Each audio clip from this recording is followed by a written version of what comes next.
les 4 étapes de la communication non violente. La communication non violente repose sur un processus simple, en apparence, mais incroyablement puissant, structuré au cours de 4 étapes. Ces étapes nous aident à comprendre ce que nous vivons, à exprimer ce qui est important pour nous et à formuler des demandes sans blesser ni accuser. On va prendre un moment pour explorer chaque étape ensemble avec des exercices pour les ancrer dans la pratique. Donc étape numéro 1, l'observation. La première étape, c'est l'observation. Cela signifie observer une situation de manière objective, sans jugement ni interprétation. C'est l'un des aspects les plus difficiles parce que naturellement, nous avons tendance à y ajouter nos opinions, nos émotions, voire nos suppositions. L'idée ici est de décrire les faits bruts, comme une caméra le ferait, sans évaluer ce qui est bien ou mal. Exemple, imaginons que tu dises « tu es toujours en retard ». Ça, c'est une interprétation, parce qu'en réalité, la personne n'est pas toujours en retard. Et même, on peut même aller jusqu'à dire « c'est une généralisation ».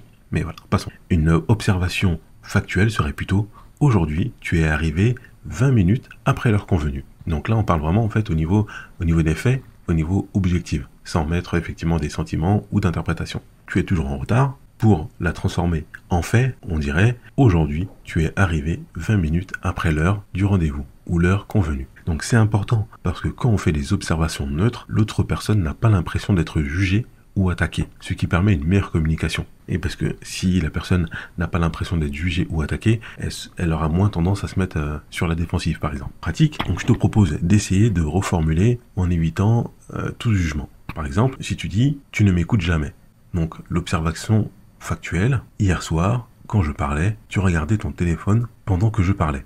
Au lieu de dire « tu m'écoutes jamais », effectivement, donc de faire une généralisation, on dirait plutôt factuellement « hier soir, quand je parlais, tu regardais ton téléphone pendant que je parlais ». Maintenant, toi, essaye de transformer cette phrase.